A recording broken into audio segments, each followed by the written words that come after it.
Now after the road march, Sanjay headed to Rio.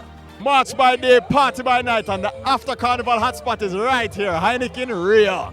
You are the one, my girl. You are the something, girl. You are the wine flow in my mind. You know that I want it, girl. You are the one for me. You so that I want to say. You got the vibe when you by my side. You give me energy. Get I like the way you walk in your costume when you come through. Heineken Rio, how it a go on? Well, I tell you, it's a shot. Not even shot, it's a boom.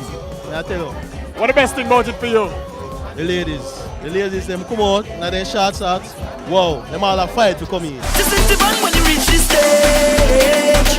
Everybody start to jump and wild out, wild out, wild out, wild out, wild out, wild out, wild out, wild out, wild out, jump up and say. You alright? Look like you enjoy carnival though.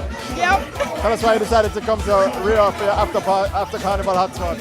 Well, I was in Exodus, so All roads led to here. exactly. Heineken Rio, the perfect way to close out Carnival 2017. Sanjay really enjoyed Carnival Day. So much so that he ended up at Ghetto Carnival last week. All that and more right after the break. Intense Soup Forward.